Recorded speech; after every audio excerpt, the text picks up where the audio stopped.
us on our toes. I like it though. You'll be servants. It's like a math model. It's kind of exciting. I love that. This is like, now I can predict where you're going next. I know, but we get used to like being in our spots. I noticed that. It's kind of disruptive. Let's see how good it is. Keeps us on our toes. I like it though. Hello, everybody. Hello, thank you very much. Thank you. Beautiful day. Very good what you're doing. Look at all those empty seats. Never seen it like that. Oh boy, how the world has changed. How the world has changed, right? But it's going to end up being better than ever. I want to thank you very much for being here, and I'd like to update you on the steps we're taking on our ongoing fight to defeat the virus. This morning at 7:55, I spoke to the leaders of the G20, had a great meeting, and we have a lot of different ideas, a lot of good ideas. We're working together. The leaders gathered virtually around the world to discuss the whole subject of the problem that right now 151 nations have got.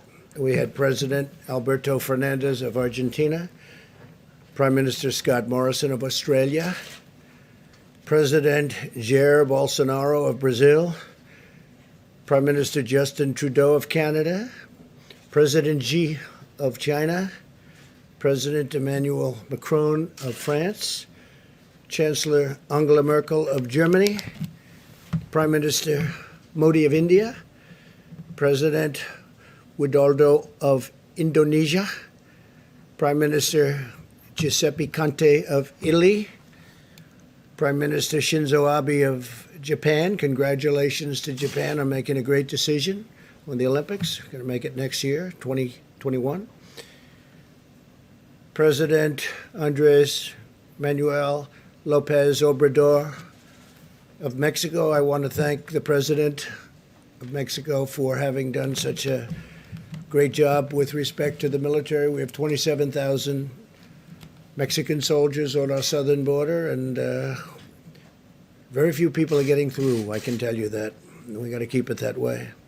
And we have a great relationship with Mexico now. President Putin of Russia, King Salman of Saudi Arabia, President Ramaphosa of South Africa, President Moon of, as you know, a country that we spend a lot of time in, South Korea. We're working very hard on that.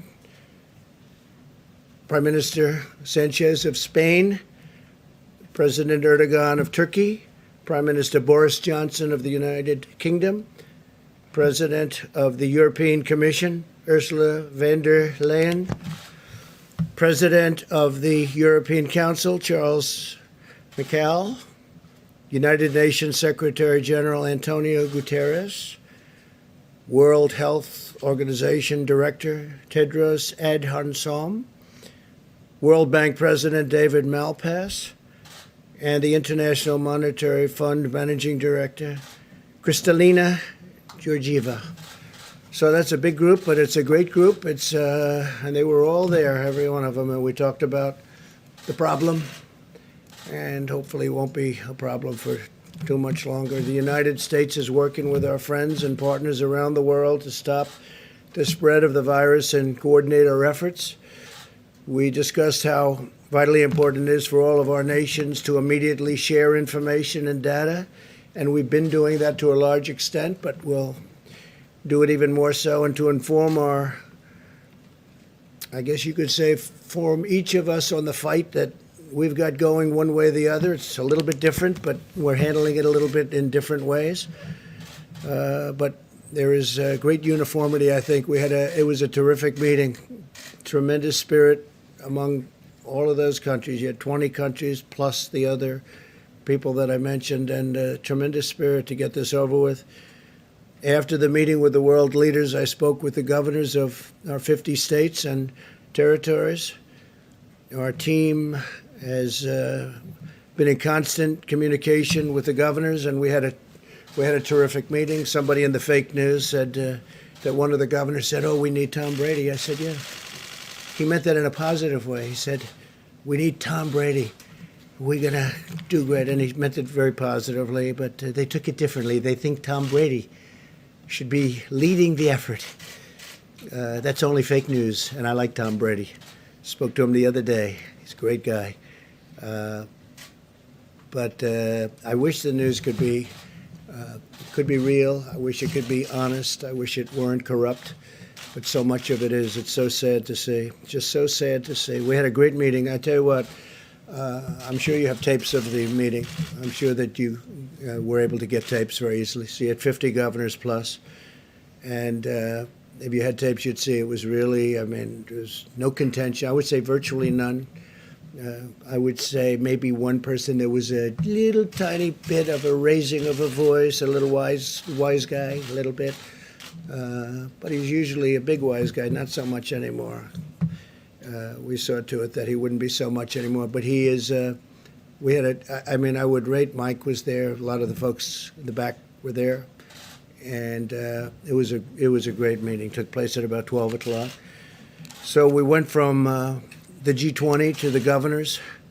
We also spoke about the economic relief with the governors and the package that we're moving through Congress to deliver much-needed financial assistance to hardworking families and small businesses.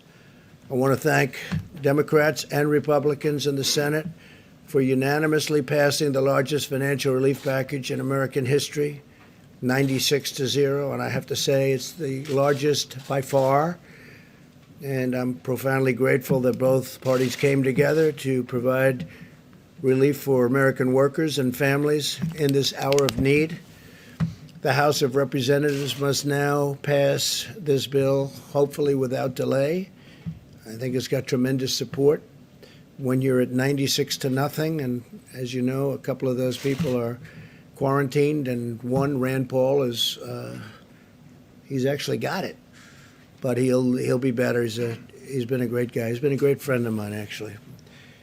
The massive $2.2 trillion relief package includes job retention loans for small businesses with loan forgiveness available for businesses that keep their workers on the payroll. It's pretty good. Loan forgiveness. Keep the workers on the payroll. It's pretty good. Direct cash payments will be available to American citizens earning less than $99,000 per year, $3,400 for the typical family of four. Expanded unemployment benefits. The average worker who has lost his or her job will receive 100% of their salary for up to 4 full months. These are things that, by the way, we have plenty more to go, but they're things that nobody's ever had any package like this done. And I just want to thank them. Hopefully it'll get approved equally easily in the House, really. I think it'll go through pretty well from what I hear. Virtually everybody. There could be one vote, one grandstander maybe. You might have one grandstander. And for that, we'll have to come back and take a little more time, but it'll pass. It'll just take a little longer. But let's see whether or not we have a grandstander.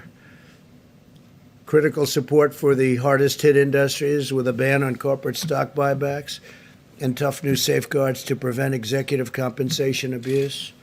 Over $100 billion for our amazing doctors, nurses, and hospitals.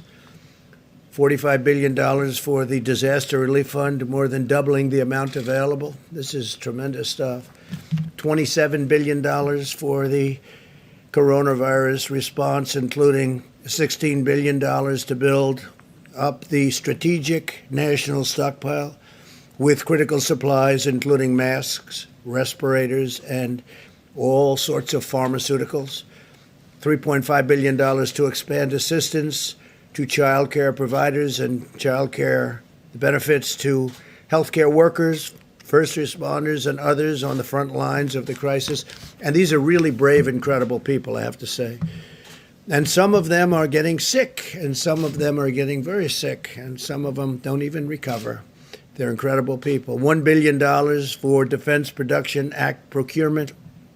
We are, as you know, using the act, but we use it only when necessary. We use it as leverage. We generally don't have to use it to accomplish what we want to accomplish. As of today, FEMA has shipped over 9 million N95 masks, 20 million face masks, 3.1 million face shields, nearly 6,000 ventilators, 2.6 million gowns, 14.6 million gloves, and we're sending more every day, and we've got tremendous amounts of equipment coming in. A lot of great companies are making equipment right now. The ventilators, obviously, they take a little longer to make, but we have a lot of companies making them, and we're going to be in great shape. We took over an empty shelf. We took over a very depleted place in a lot of ways. As you know, the testing is going very, very well, and that was obsolete and broken, and we fixed it, and it's been going really good. And I think, very importantly, the stockpile, we're really filling it up, and we fill it up rapidly, but we get it out. Sometimes we have it sent directly to the states instead. And again, the state has to be doing this kind of a thing also. We're sort of we look from behind a little bit, and we look at how are they doing, and if they need help, we do it. But it's their first responsibility. Sometimes they just can't get it. But we load it up and we send it out. But if we can, we have it sent directly to the state. We want it to go directly to the point where we want it. I can now announce something that I think is incredible, what they've done in the Navy, because the incredible naval hospital ship, the USNS Comfort, which is incredible, actually, when you see it inside, will be underway to New York City on Saturday. So it's going to be leaving on Saturday rather than 3 weeks from now. They did the maintenance quickly, and it was going to be there for quite a while longer, another 3 or 4 weeks, and it should be arriving. I told the governor 20 minutes ago, Governor Cuomo, that the ship will be arriving at New York Harbor on Monday. I think I'm going to go out and I'll kiss it goodbye. I'll go to, it's in Virginia, as you know, and I will go and we'll be waving together because I suspect the media will be following. John, are you going to be following? Maybe. You never know, huh? It's a very important vessel. Great ship. It's a great vessel, is right. So if you want to go, I'll see you there, and if you don't, that's okay. After being fully loaded with medical supplies, it's loaded up to the top, and it's over at the Norfolk Naval Base. That's where it departs.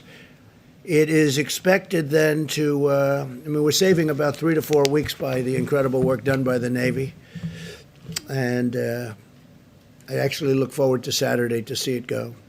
The ship will arrive, and I believe it's going to get a little bit of a ceremony. There's something very beautiful about it. It's an incredible piece of work. Going to be landing at Pier 90 in Manhattan to provide hospital surge capacity for the New York metropolitan area. So it's a surge capacity. They may use it for this, or they may have other people coming in from hospitals unrelated to the virus, and then they'll use those hospitals on land. They'll use those hospitals for the virus, but we'll see how they do it. They could do it either way, one way or the other, whichever one is best. But it could be, because it's set up so well for a regular hospital, that they may take people out of hospitals and then use those rooms for the virus. The National Institute of Health and the private sector, working closely with the FDA, continue to collaborate to discover and test treatments and therapies that can effectively reduce the duration and symptoms of the virus and very much help people to recover. And I'm firmly committed to bringing these treatments to market very quickly. We have a lot of tests going on with regard to different medicines, and I hope we get lucky. I hope we hit. A lot of talented scientists and doctors are working on therapeutics, a cure, vaccines. I think we're doing very well. Tony may speak to that a little bit later, but I think we're doing very well with regard to the vaccines. I think we're doing well with regard to a lot of the things I just mentioned, but we'll have to see what happens. We're going to know fairly soon about a lot of them. But it's very advanced, and the vaccines are very advanced prior to, as you know, a fairly reasonably long test period of, in that case, over a year. Every American should be proud of the incredible spirit our country has brought to this effort. It's been incredible. Citizens from all walks of life have come together to turn the tide in this battle. We're witnessing the extraordinary power of American unity like a lot of people have never seen. Even getting a vote. You're talking about trillions of dollars and you get a vote of 96 to nothing. We are waging war on this virus using every financial, scientific, medical, pharmaceutical, and military resource to halt its spread and protect our citizens. I want to express our tremendous thanks to the American people for continuing to practice social distancing like you people are practicing right here. I don't know, this room may never be the same. Maintaining good hygiene and follow government guidelines. Vice President Pence lifts up that card every time. And it's not very complicated, but hopefully you can do that. And your commitment will make all the difference in the world. And that's one of the big ones will be, for a while, stay home. Just relax, stay home. Making a lot of progress. As we continue to gather more information and accelerate the testing, where we're doing record numbers of tests now, far more than any other country has done. I told you yesterday, 8 days here, because you heard so much about South Korea. The media kept talking about South Korea, South Korea. We have a great relationship with President Moon in South Korea. But when I hear so much about South Korea, so in 8 days, we do more testing than they did in 8 weeks. And it's a very highly sophisticated test. We'll be able to deploy even more data-driven and targeted approaches to slow the ultimately, it's a very devastating thing, but we will vanquish this virus, and it's a lot of progress has been made. That's why earlier today I sent a letter to America's governors describing how we will be using the data to update existing guidance on social distancing, which will be developed in close coordination with our nation's public health officials and scientists. Because of the sacrifices of our great doctors and nurses and healthcare professionals, the brilliance of our scientists and researchers, and the goodness and generosity of our people, I know that we will achieve victory and quickly return to the path of exceptional health, safety, and prosperity for all of our citizens. We have to get back to work. Our people want to work. They want to go back. They have to go back. And we're going to be talking about dates. We're going to be talking with a lot of great professionals. But this is a country that was built on getting it done. And our people want to go back to work. I'm hearing it loud and clear from everybody. So we'll see what happens. We're going to have a lot more information early next week, and we'll be reporting that back. But I just want to leave it with you. We have to go back. This is the United States of America. They don't want to sit around and wait, and they'll be practicing. And by the way, a lot of people misinterpret when I say go back. They're going to be practicing as much as you can, social distancing and washing your hands and not shaking hands and all of the things that we talk about so much, but they have to go back to work. Our country has to go back. Our country is based on that. And I think it's going to happen pretty quickly. A lot of progress is made, but we got to go back to work. We may take sections of our country, we may take large sections of our country that aren't so seriously affected, and we may do it that way, but we've got to start the process pretty soon. So we'll be talking to you a little bit more about that next week. And with that, if you have any questions, you could ask, and then I'm going to have Vice President stay behind, and he's going to take questions and also introduce some of the people. You could ask them some questions. John, please. Mr. President, if I could, unemployment numbers out today, 3.3 million. Yes. I take it not a surprise. No, not at all. But still a staggering number. Oh, I'm sure. wondering about your perspective on that. Well, it's nobody's fault, certainly not in this country.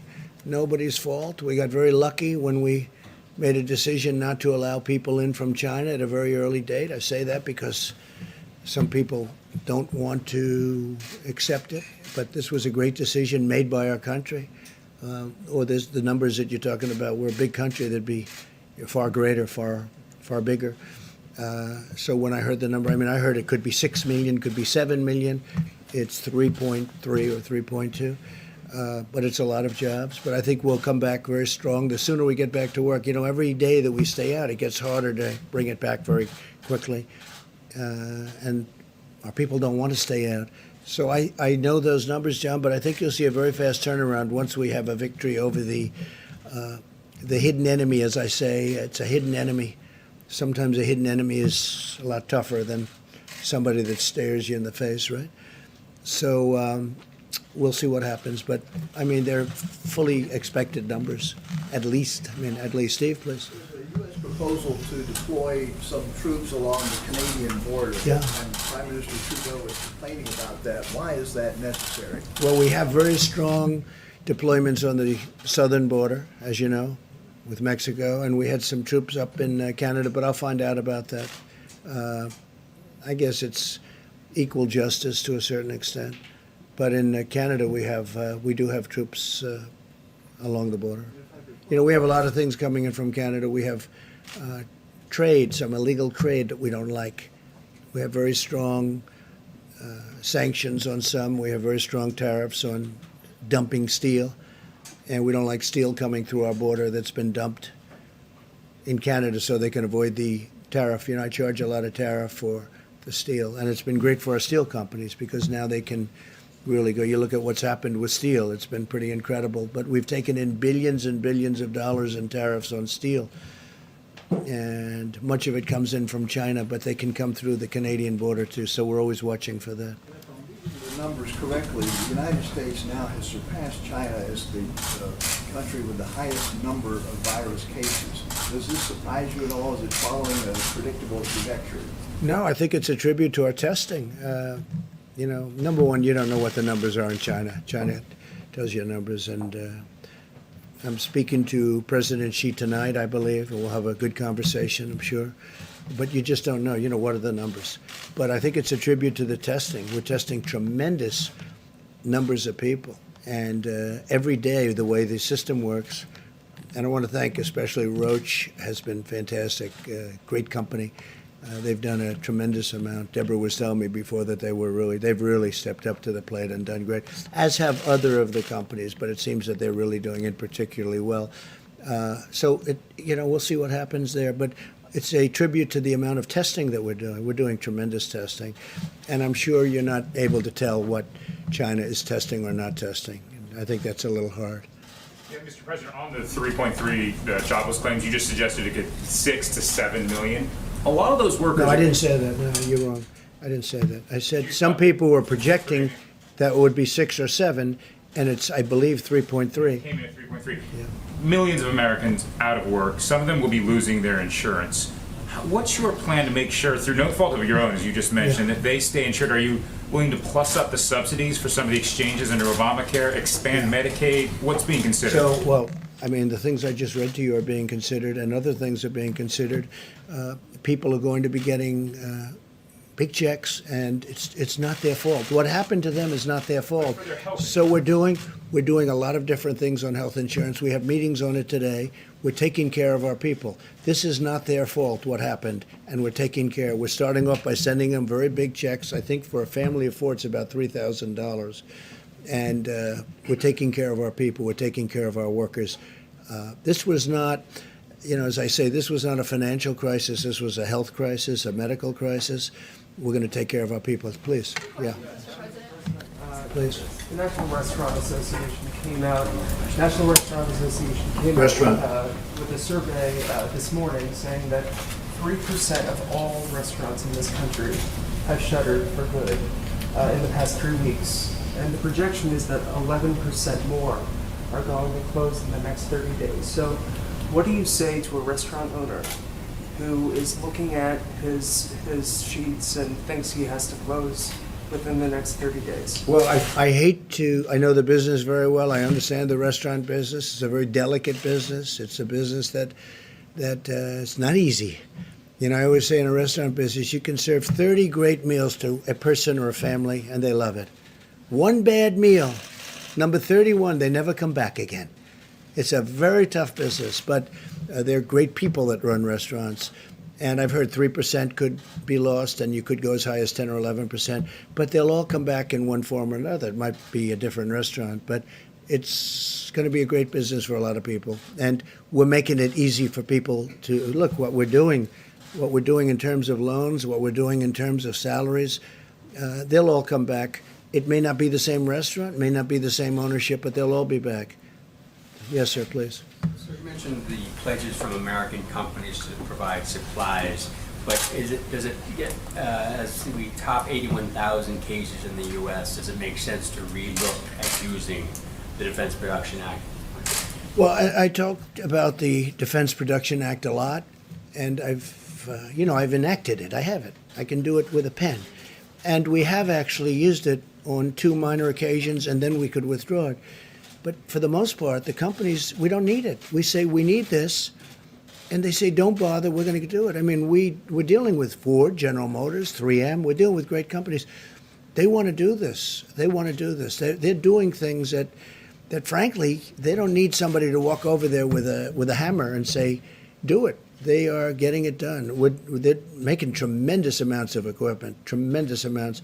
And when this is over, we're going to be fully stockpiled, which they would have never been, except for a circumstance. This was something that nobody has ever thought could happen to this country. I'm not even blaming. Look, we inherited a broken situation, but I don't totally blame the people that were before me and this administration. Nobody would have ever thought a thing like this could have happened. But the Production Act, Defense Production Act, is a wonderful thing, but I just haven't had to use it. They know it's activated. They know I can use it. Maybe that frightens them a little bit. You know, it's got tremendous power, but I haven't had to. Please. Thank you, sir. A question for me, and then another question, if you'll let me, for some of my colleagues who are social distancing. Where are they? They're all outside trying to get in, I know. The first question has to do with cruise liners like Carnival and Royal Caribbean. They want this relief aid, but they're worried that because they offshored to places like Panama and Liberia, they might not qualify. Senator Hawley has said that they should move back to the United States before they get a check. Do you agree? Should they pay U.S. taxes to get U.S. taxpayer relief?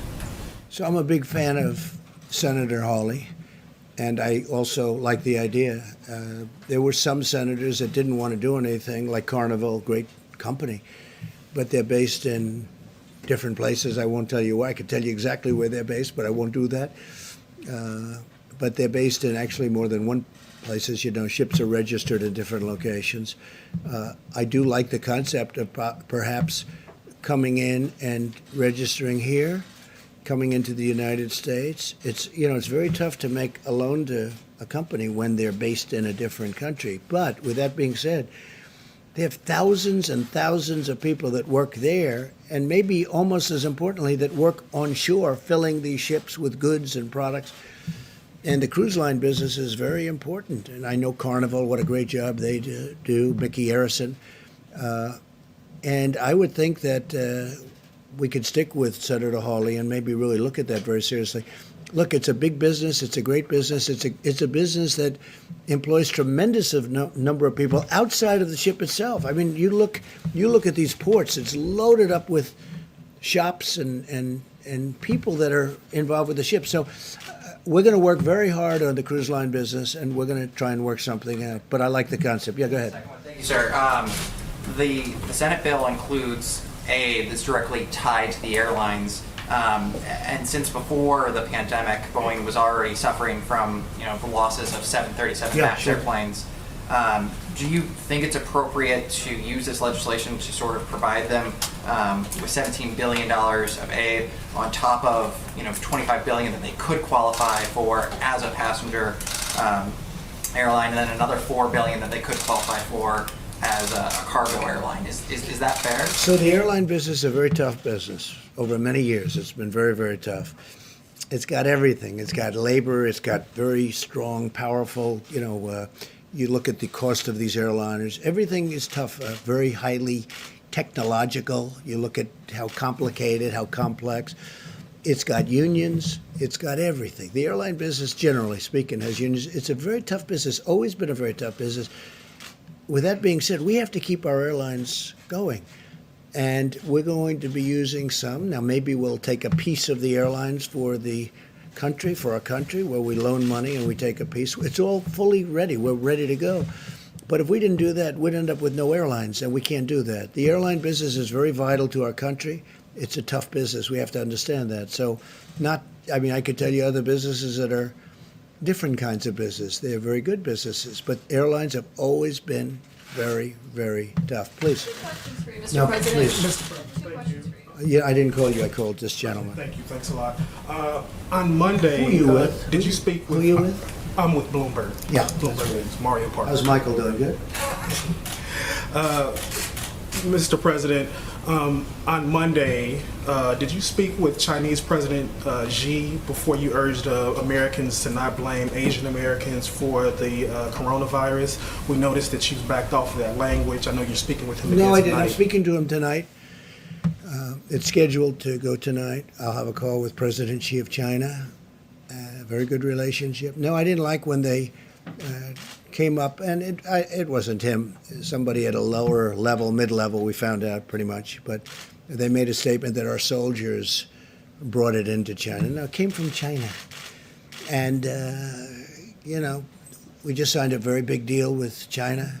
They're paying us a lot of money in tariffs and other things. They never paid us 10 cents. Look, China has taken advantage of the United States until I came here with Sleepy Joe Biden and Obama and Bush and everybody else. I'm not blaming them. I'm blaming everybody. They were allowed to $500 billion a year they were taking out. We had trade deficits that were so large, nobody's ever seen anything like it. And we've changed it. Look, now we're taking in billions of dollars, and we gave some to our farmers because China, they targeted our farmers.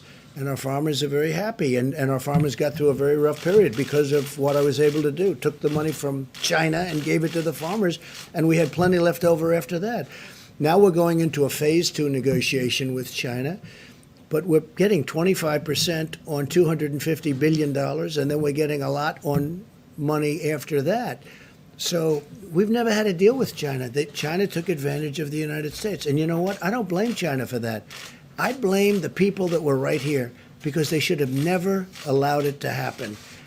But the relationship with China has been a very good one. John? Mr. President, did President Xi ask you to calm that language down or to not use that language? He never asked me to comment down. No. Somebody might have spoken to somebody, but nobody spoke to me about it. Mr. President, I think it was time, though, because, I talk about the Chinese virus. And I mean it. That's where it came from. If you look at Ebola, if you look at all Lyme, right? Lyme, Connecticut. You look at all these different horrible diseases. They seem to come with the name, with the location. And this was the Chinese virus. But I don't have to say it. If they feel so strongly about it, we'll see. But we just made a great deal with China, great hopefully for both parties, but we made a deal with China and we're going to do another one, it looks like. They want to do it very badly. Maybe they'll want to wait, like Iran. They want to wait to see whether or not Trump gets beaten in the election, because would they love to negotiate with Biden or somebody else other than me? They would love it. That's their best dream in the world. So many others. So there are some that maybe are, waiting till after November 3rd, the election day. But I think we're doing very well.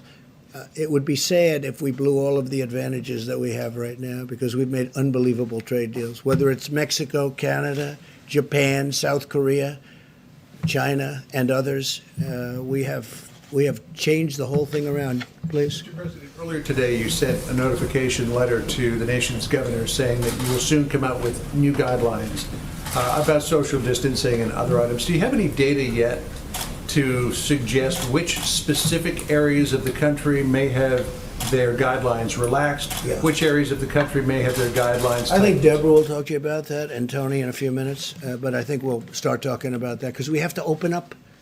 We can't say, let's close. People don't want to close, John. I say it again and again. The reason I do, because I want you to report it eventually.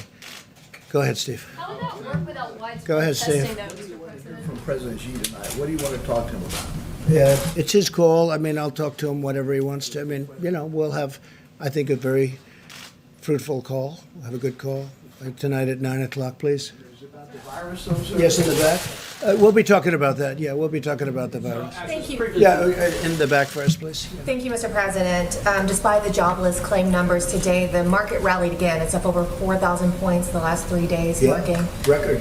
the largest chart since 1931. Do you think that the economic uncertainty has passed? Given the market? No, not yet. It hasn't passed, but it's come a long way. I think they think we're doing a really good job in terms of running this whole situation having to do with the virus. I think they feel that. I think they feel the administration, myself and the administration, are doing a good job with keeping, very importantly, people informed, because there was a great fear, and a lot of good things are happening. The mortality rate is at in my opinion, you'll have to speak to Deborah, Tony, all of the others, but in my opinion, it's way, way down, and that takes a lot of fear out. You know, it's one thing to have it, it's another thing to die. You know, when I first got involved, I was being told numbers that were much, much higher than the number that seems to be. And remember that people that have it, many people have it. I just spoke to 2 people, they had it. They never went to a doctor. They had it, absolutely had it, but they never went to a doctor. They never went to anything. They didn't report it. You have thousands and hundreds of thousands of cases like that. So you have to add that to the caseload also. And the people that actually die, that percentage is a much lower percentage than I ever thought. That's one of the reasons I say, look, we're going to beat this and we're going to get back to work. Yes, please. More news from your administration today. The DOJ announced charges against Nicolas Maduro for drug trafficking. They've designated him as a narco-terrorist.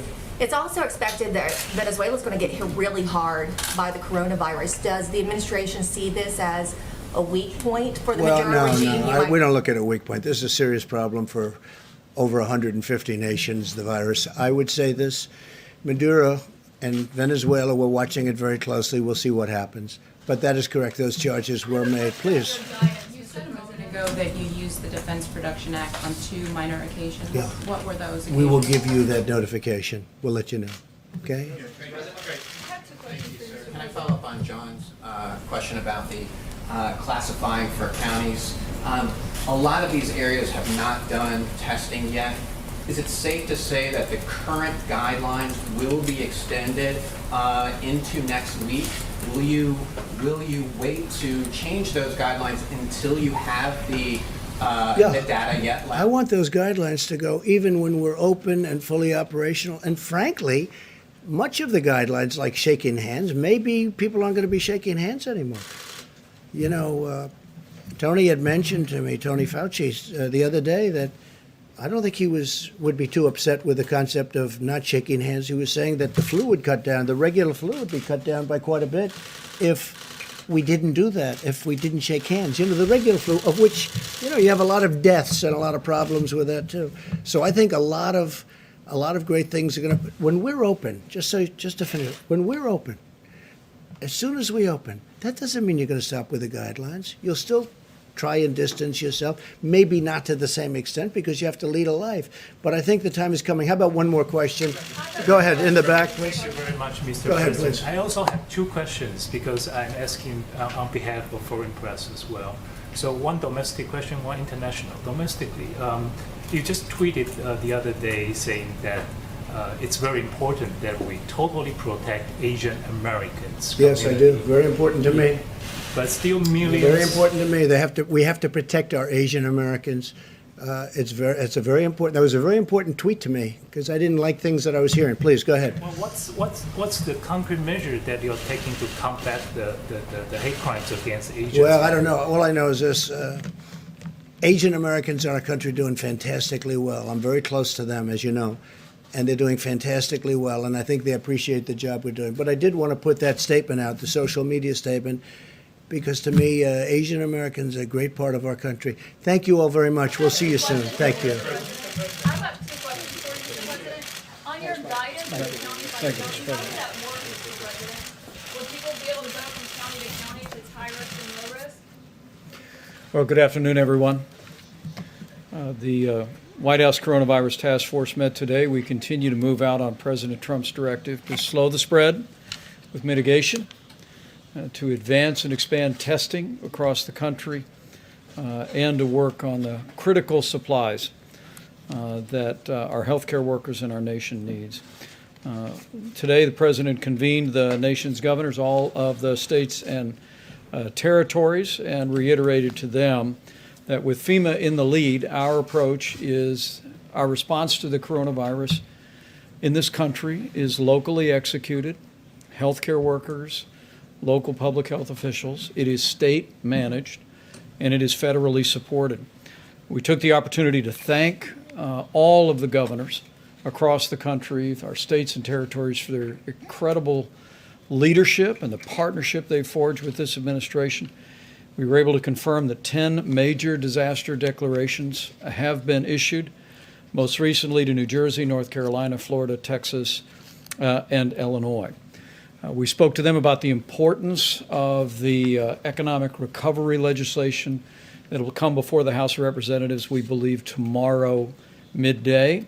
And we're grateful for their efforts in working for that unanimous bipartisan vote in the United States Senate last night. In addition to direct payments for American families, the average family of 4 will receive a direct payment of some $3,400.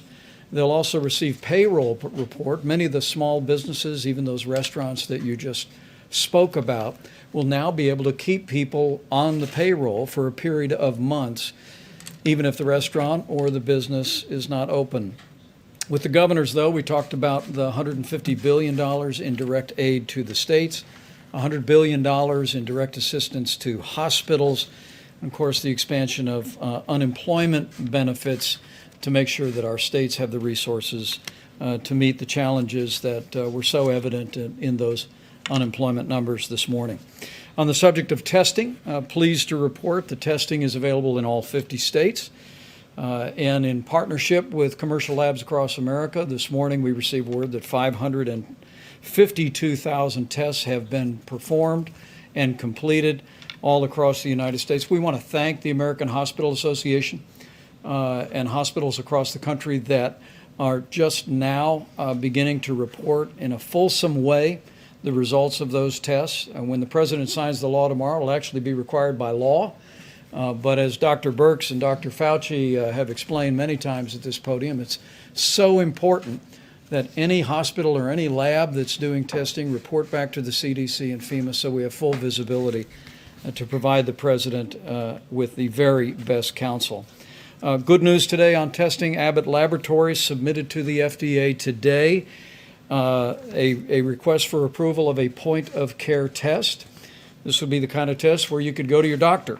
You could get the test done there at your doctor and have the results in no more than 15 minutes. Dr. Steve Hahn will be here tomorrow to talk about progress in evaluating Abbott Laboratories' point-of-care test. Also, speaking of the FDA, on the subject of swabs, the FDA did announce earlier this week that testing symptomatic patients by swabbing from the front of the nose is perfectly appropriate, and it's already begun across the country. It allows for self-collection, and it also relieves the burden on healthcare protection. It saves personal protective equipment from being expended when people can administer a test themselves. And Dr. Birx will speak about the importance and the availability of swabs. With regard to supplies, you heard the President speak about what we have already shipped out from the National Strategic Stockpile. More than 9 million N95 masks for healthcare workers, 20 million surgical masks, 6,000 ventilators, and millions of gloves and gowns and face shields. In addition to that, we are working with a number of suppliers to manufacture ventilators, even while we work with state leaders to assess not just what ventilators are available in their state hospitals, but what ventilators are available in private hospitals across their state. And governors across the country are doing great work evaluating the full supply of tens of thousands of ventilators that are available. Let me also say thank you to the American Society of Anesthesiologists and Dr. Mary Peterson.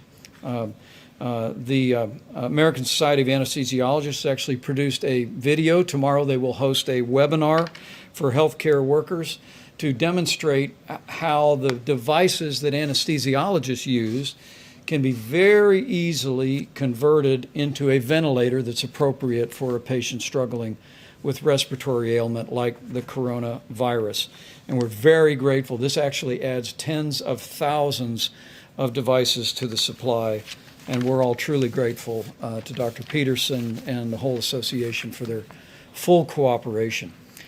With 5 of 10 counties in the country being the top counties for coronavirus being in the New York City metropolitan area, let us reiterate our recommendation that any resident of the greater New York City area who has traveled elsewhere in the United States, please check your temperature, mind your health, and self-isolate for 14 days. What we don't want, again, with 5 of the top 10 counties for coronavirus being in the greater New York City area, we don't want anyone, and no one would want to, inadvertently carry the coronavirus to a community or to a family member inadvertently because they've come out of that community. So again, as Dr. Fauci said recently, if you've come out of New York over the last several weeks, before the mitigation measures are put into effect in particular, check your temperature, mind your health, and self-isolate for 14 days.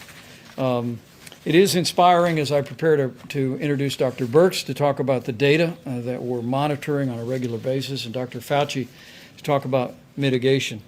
Let me conclude by saying how inspiring it is to see the way America and the American people are responding to this moment.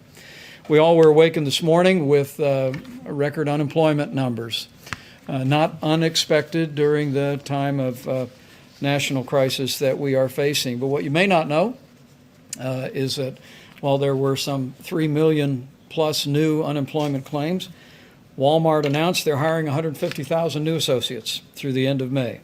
Amazon, a few weeks back, announced they're hiring 100,000 additional warehouse employees to meet a growing demand at Amazon for online purchases.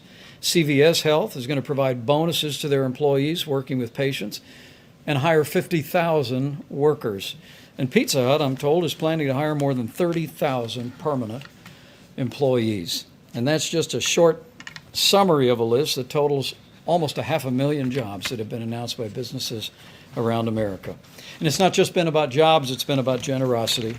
Anheuser-Busch is making a $5 million donation to the American Red Cross to support first responders. OYO Hotels is offering doctors, nurses, and first responders free rooms at any of their 300 hotels all across America. And the pharmaceutical company, AbbVie, is actually donating $25 million to the International Medical Corps and to Feeding America. American businesses are stepping up to partner with us to meet this moment, but they're being incredibly generous as well to all of those that are stepping in the lead and providing health care services and, of course, to those most in need. We can do this, America, but it'll take all of us. As the President often says, we're all in this together. But as millions of Americans do their part, with 15 days to slow the spread, putting into practice the President's guidelines for combating the coronavirus and its spread, we grow more confident every day that this too shall pass with the cooperation and generosity and prayers of the American people. I just know that we will slow the spread, we will protect our most vulnerable, and we will heal our land. And now for information on the latest on data and what we're seeing, Dr. Deborah Birx.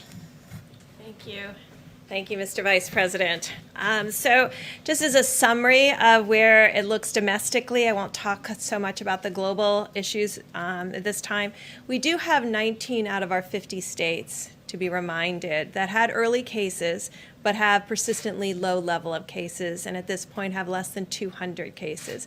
So that's almost 40% of the country with extraordinarily low numbers, and they are testing. Some of our governors have been very adamant about their need for test kits. We have gotten them test kits. When we had Abbott add about a week ago to the test kits, we've been able to open up additional test kits for states that want to do surveillance and want to do contact tracing. These 19 states are doing still active containment. They're at 200 cases despite the fact that they've been measuring them over the last 3 to 4 weeks. Still, though, 55% of all cases and 55% of all new cases continue out of the New York metro area. That's the New Jersey part and New York part in particular. I haven't added in Connecticut or other counties at this point. We are concerned about certain counties that look like they're having a more rapid increase. When you look at Wayne County in Michigan and you look at Cook County in Chicago. So we have integrated all of our information to not only look at where the cases are today, but how they're moving, so we can alert FEMA to where we think the next potential hotspot is. All of the counties that I've mentioned, the hotspots are in urban areas or in the communities that serve that urban area. And I think that's something very important to remember as we move forward. Because of the innovations within our private sector, we continue to have these new platforms added for laboratory testing. And these become critical platforms for states that have very low rates and very low rates needed to test. Why is that important? Some of these machines have wells and plastic plates that, in order to be effective, you have to put on about almost 96 samples. And others are made for 4 samples or 24 samples at a time. So what's critical for us to be able to do is to match the need to the county and state. And that's the role that we can provide advice on, because we get to see across the whole country and where those items are needed most. And so this is allowing us to adapt and adopt really allocation of tests or recommendations to state of what piece of equipment they may need. Of the 550,000 tests, you can do the math, but we're still running somewhere about 14% overall. That means 86% of the people with significant symptoms, because remember, you had to have a fever and symptoms to get tested at this point. So still 86% are negative. These are really important facts for the American people. I'm sure many of you saw the recent report out of the UK about them adjusting completely their needs. This is really quite important. If you remember, that was the report that said there would be 500,000 deaths in the UK and 2.2 million deaths in the United States. They've adjusted that number in the UK to 20,000. So 500,000 to 20,000. We're looking into this in great detail to understand that adjustment. I'm going to say something that's a little bit complicated, but I'm going to try to do it in a way that we can all understand it together. In the model, either you have to have a large group of people who are asymptomatic, who've never presented for any test, in order to have the kind of numbers that were predicted. To get to 60 million people infected, or of 6 million people infected, you have to have a large group of asymptomatics, because in no country to date have we seen an attack rate over 1 in 1,000. So either we're only measuring the tip of the iceberg of the symptomatic cases, and underneath it are a large group of people. So we're working very hard to get that antibody test, because that's a good way to figure out who are all these people under here and do they exist. Or we have the transmission completely wrong.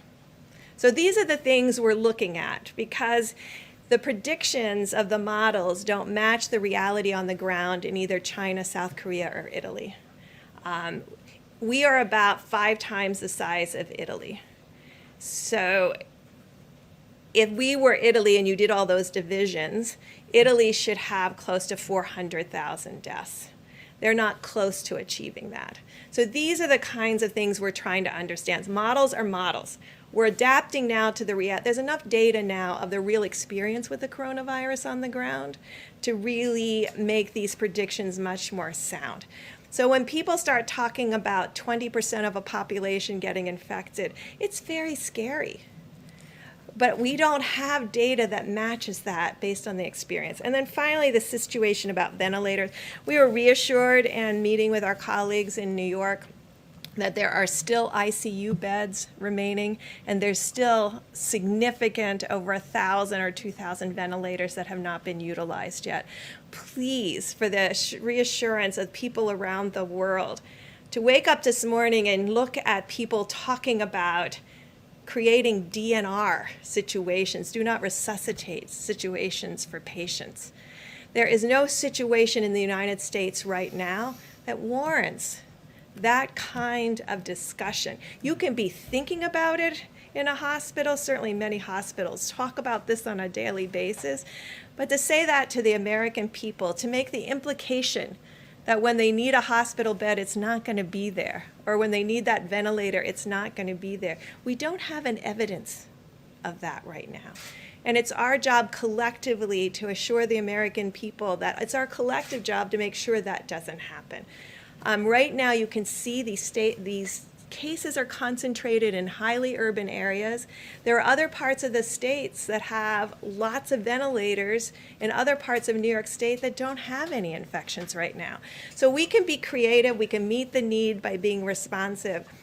But there's no model right now, no reality on the ground where we can see that 60 to 70% of Americans are going to get infected in the next 8 to 12 weeks. I just want to be clear about that. So we're adapting to the reality on the ground. We're looking at the models of how they can inform, but we also are learning very clearly from South Korea and from Italy and from Spain. Just a final, because I know many of you will look up my numbers. The only people who are over really 1 in 1,000 cases are people that have very small populations, like Monaco and Liechtenstein. So you will see a different number coming from when your population is really tiny. One case can put you over 1 to 1,000 or 2 to 1,000. Thank you. Good. We'll do questions in a moment. Dr. Thompson. Thank you, Mr. Vice President. I'm going to change the topic just a little bit because there was a questions that came up, and I've been asked about this on a couple of media interactions regarding the interventions that we're talking about. And it's important because it's about something that I said yesterday about what we would likely see. Whenever you put the clamps down and shut things down, you do it for 2 reasons. You do it to prevent the further spread, as we call mitigation, but you also do it to buy yourself time to get better prepared for what might be a rebound. It may be a rebound that we get things really under control, and then you pull back, which ultimately we're going to have to do. Everybody in the world is going to have to do that. You're either going to get a rebound or it might cycle into the next season. So what are we going to do to prepare ourselves for that? One of the most important things is one that I mentioned several times from this podium, and that is to clarify a bit about the timeline for vaccines. And would that have any real impact on what we would call a rebound or what we would call a cycling in the season? Certainly, for sure, a vaccine is not going to help us now, next month, the month after. But as I mentioned to you, we went into a phase 1 trial, and I keep referring to one vaccine. There's more than one. There's a couple of handfuls of vaccines at different stages of development, but they're all following the same course. And the course is you first go into a phase 1 trial to see if it's safe, and you have very few people, 45 people within a certain age group, all healthy, none at really any great risk of getting infected. And the reason you do that, because you want to make sure that it's safe. Then the next thing you do, and that takes about 3 months, easily, maybe more. So that's going to bring us into the beginning or middle of the summer. Then you go to a phase 2 trial, or what we say 2-3, which means we're going to put a lot of people in there. Now, we hope that there aren't a lot of people getting infected, but it is likely there will be somewhere in the world where that's going on. So it's likely that we will get what's called an efficacy signal, and we will know whether or not it actually works. If, in fact, it does, we hope to rush it to be able to have some impact on recycling in the next season. And like I said, that could be a year to a year and a half. I'm not changing any of the dates that I mentioned. But one of the things that we are going to do that you need to understand that has been a stumbling block for previous development of vaccines, and that is even before you know something works, at risk, you have to start producing it. Because once you know it works, you can't say, great, it works. Now, give me another 6 months to produce it. So we're working with a variety of companies to take that risk. We didn't take it with Zika. That's why, we have a nice Zika vaccine, but we don't have enough to do it because there's no Zika around. Same with SARS. So that's one of the things we're really going to push on, is to be able to have it ready if, in fact, it works. Now, the issue of safety, something that I want to make sure the American public understand. It's not only safety when you inject somebody and they get maybe an idiosyncratic reaction, they get a little allergic reaction, they get pain. There's safety associated. Does the vaccine make you worse? And there are diseases in which you vaccinate someone, they get infected with what you're trying to protect them with, and you actually enhance the infection. You can get a good feel for that in animal models. So that's going to be interspersed at the same time that we're testing. We're going to try and make sure we don't have enhancement. So the worst possible thing you could do is vaccinate somebody to prevent infection and actually make them worse. Next, and finally, with regard, I'll get you to your question. Finally, with regard to therapies. I mean, we keep getting asked about therapies. There's a whole menu of therapies that are going into clinical trial. As I've told you all, and I'll repeat it again, the best way to get the best drug as quickly as possible is to do a randomized controlled trial so that you know, is it safe and is it effective? If it's not effective, get it off the board and go to the next thing. If it is effective, get it out to the people that need it. So you're going to be hearing over the next month or more about different drugs that are going to go into these randomized controlled trials. And I feel confident knowing about what this virus is and what we can do with it, that we will have some sort of therapy that give at least a partial, if not a very good protection in preventing progression of disease. And we'll be back here talking about that a lot, I'm sure. Thank you. Tony, you can take a question. Go ahead. If I could just get back to what you're saying about this idea of risk in drug manufacture, are you saying that at some point in the phase 2 trials, that if you're seeing some form of efficacy, that you may try to convince a laboratory to spool up production at that point so that there's a reservoir? Even before. When I go into phase 2, I'm going to find somebody that's going to make it. Well, partially the federal government, I think in some respects to de-risk it, but also investments by the companies. A lot of companies are not shy now about doing that. Usually when you do that at risk, John, you got to give some backup for them. And we've done that. We've put hundreds of millions of dollars into companies to try and make vaccines. I wouldn't hesitate to do that for a moment now. Have you already had a conversation about that? On the county issue, talk about having low risk, medium risk, and high risk counties. Or for Dr. Burks. But there's no domestic travel restrictions. What's to prevent somebody from a high-risk county going to a low-risk county? Don't you risk creating a patchwork system, allowing more cases to slip through the cracks and the virus to spread in other areas of the country? I think this is a very important concept, and it's why we've really worked on messaging to the American people about these 15 days to stop the spread. Because part of this will be the need to have highly responsible behavior between counties.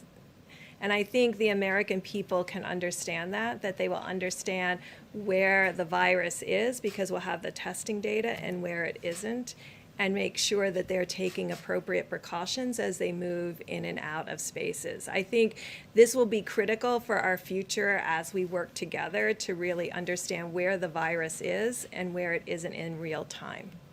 Dr. Burks, let me just follow up on sort of your modeling. Everyone's talking about this Neil Ferguson study out of Imperial and how the modeling's changed. You last week said, or it was on Monday, that you talked about a serology test, something promising coming out of Singapore. Where are we on a serology test? The president said very quickly. And then is that what you need to do, some sort of community survey so you can get to some of these X and Z's so you can figure this all out? So we're talking to CDC right now. They are extraordinary in outbreaks and contact tracing. So they are going to be the workforce behind any new strategy that looks at counties that need to completely move into containment and surveillance and contact tracing. But part of what they're looking at now is where are these antibody assays. To be clear, there is antibody assays available right now, but they're by ELISA.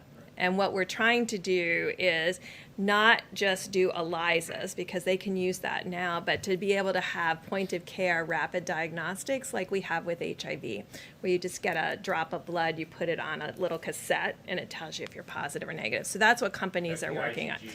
Yes, correct. That's the IgG to measure. Now remember, that's not going to be helpful in diagnosis. That's going to be helpful for us to know how many asymptomatic cases there are, or were. How close are we to figuring out what the asymptomatic rates are? Because that seems to be the big question here. It is a big question. It is a very big question. And so we have people, the FDA is working on that around the clock. They do have applications that are coming in. We put out a call for applications. I've been talking about it from this podium. If you have an IgG assay, rapid test, not an ELISA. I mean, you could do the ELISA today because the original SARS antigens react very well to the current COVID-19 antibodies that people have, but we're really working on that, both so that we could have therapeutics that could be plasma derived. So thank you, yes, we're very much focused on that. How soon will you be able to classify these counties? Because there's a lot of testing that has not been done yet. Well, you know, there are states, and I just want to really recognize state and local health officials that behind all of this have continued to test and have continued to do surveillance. So we do have states that have been doing surveillance all along, who have been doing contact tracing all along. It never gets reported because it's not, you know, it's not that exciting that they've identified 10 cases. But there are states doing that and have been doing it throughout this entire outbreak, and that's why we have some confidence that that testing has been going on. We have to expand testing for surveillance. But this is that, we talked about a little bit yesterday, the flu platform. So the flu platform is driven off of emergency rooms and hospitals reporting flu-like illness to their state and local governments. And that then will trigger the individuals to get tested. So we have a platform that states and local governments are completely used to. They're not used to doing it this late in the season. They'll do it usually through the end of March, but flu usually tails off a lot by April. So we're asking them to continue the activation of screening for flu-like illness. Now, that doesn't get to his question about where's the asymptomatics and how much of that. That helps us find cases and contact trace on systematic cases. Different guidance for the places, the counties that don't have the data yet? Will there be different CDC guidelines? So these are very early days of us trying to, what we're trying to do is to utilize a laser-focused approach rather than a generic horizontal approach. And I think in the 21st century, we should be able to get to that. Why am I confident that we can do that? Because we do that in sub-Saharan Africa right now for HIV. That's how we're stopping the epidemic there. So we've done it. We've done it in resource-limited settings. So I do believe we can transpose that approach here to the United States and be able to have, we have granular data down to a GPS coordinate of a site of a clinic and hospital. We think that same thing can be done in the United States. Dr. Burks, quick question on the would you suggest restrictions to states for something like that? Like if there is a high-risk county and the restaurants are open in a low-risk county, wouldn't your fear be that people in that high-risk county go over to the restaurants? So that these are are open there? dialogues that the federal government has to have with state and local governments because state and local governments make those decisions. And that's what's been inspirational to me of seeing how much the governors understand where they are in their epidemic and what they will need to do in the future. This is what we're trying to tailor. It requires us to have very clear data disaggregation at the county and state level. But I think you've been hearing from us, these outbreaks and clusters, we've been able to very well define to date. The one that was in King County, the one that is now in New York City, the one in New Orleans, the one in Wayne County. So, and we can see that spread throughout the region and those closely related counties. So this is what we're talking about, how to do surveillance, how to do contact tracing, and how to do each of these items to make sure that you prevent that spread. What's your timeline, do you think? What's your timeline for implementing guidance like this? Well, we have to get all of our data together. We owe it to the president. And we owe it to the president to be able to make that decision. So that's what we're working on right now, is getting that granularity. All right, guys, last question. I'll go to John for a second. I can speak to that, though. The president sent a letter to all the governors today indicating that, as every American recognizes, that the importance of 15 days to slow the spread, that we're approaching day 15. And what the president told the governors, that we're going to listen to the very best health experts in the world. We're going to examine that data very carefully, and we'll be presenting this weekend the president a range of recommendations and additional guidance for going forward. The president's made it clear that, in his words, he wants to open the country up. But we're going to do that responsibly. And as the president told the governors today, we'll do that based on the data. John, one last one. Mr. Vice President? I'll go to John. We'll slip away. Unless there was a last-minute glitch, we should probably see Phase 3 pass the House tomorrow. Yes. Already, there are many members who were talking about the need for a Phase 4. Do you see the need for a Phase 4? And if so, what do you think should be addressed in it? Well, first, let me just say again how grateful the president and I know governors across the country are for the extraordinary bipartisan work that's been done on Capitol Hill. Not just in the bill that will be taken up by the House of Representatives tomorrow, but in legislation last week that extended paid family leave, free coronavirus testing to every American, made sure that all the agencies at every level of the federal government had the resources to meet this moment. It's really been a very inspiring time. But what the president's made clear to our governors, we're going to do whatever it takes. And already we're hearing from some governors about the need for additional resources. And we will evaluate those very carefully. And I think the Secretary of the Treasury has already indicated, and congressional leadership has already indicated a willingness to remain open to that. The American people know we're all in this together. And the unity that you see on Capitol Hill, the unity that this president has marshaled among governors all across this country and our states and territories will continue to drive forward. We're going to make sure the people on the front lines are healthcare workers, the people that are serving them, make sure our state governments, make sure every agency of the federal government have everything we need to put the health of America first. We'll see you back here tomorrow. Thank you all. From you, Mr. Vice President? Who's the wise guy? I just have a clarification. The president says the DPA has been used twice.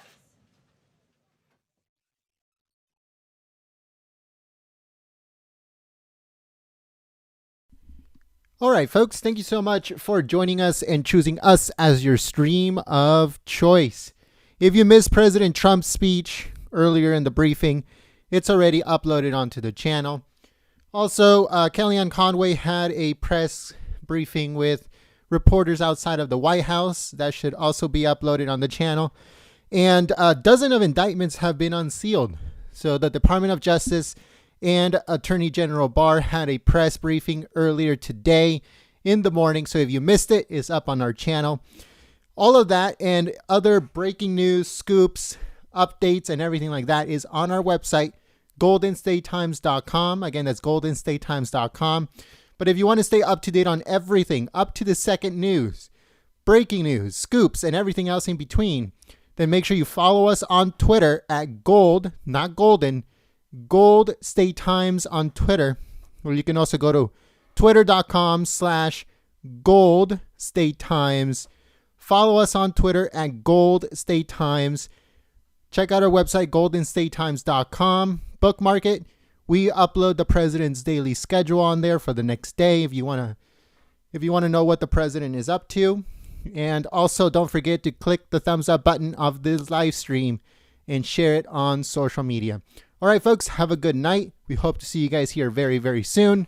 There's another press briefing tomorrow. President Trump is traveling to go see one of the ships going to New York, one of those hospital ships going to New York on Saturday. So we're going to have footage of that and a press briefing all throughout the weekend. So stay tuned live here at Golden State Times. Subscribe and click the notification bell if you are new. And also, thank you so much to the moderators for keeping the chat clean and enjoyable for everyone. Thank you so much, folks, and we'll see you very soon.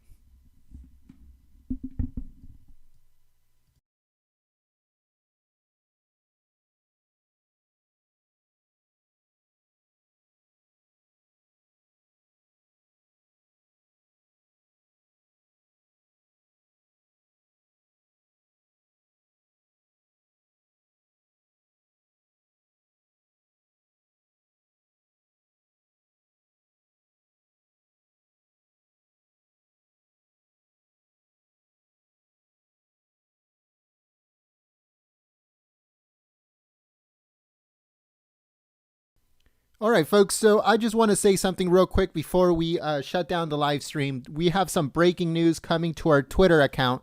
So we're going to be posting some breaking news right now on Twitter. So if you do not have Twitter, we suggest that you get one. It's becoming basically the only place for news when it comes to up to the second information. On our website, we post everything, all the news articles, breaking news, and everything that we cover.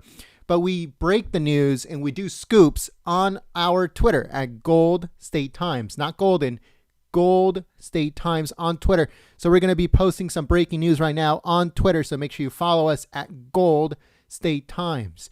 If you don't have Twitter, or you've been banned from Twitter, then like us on Facebook, Golden State Times, or just go to our website, goldenstatetimes.com.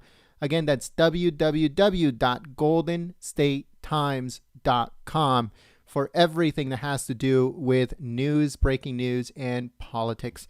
Thank you so much, folks, and we'll see you very soon.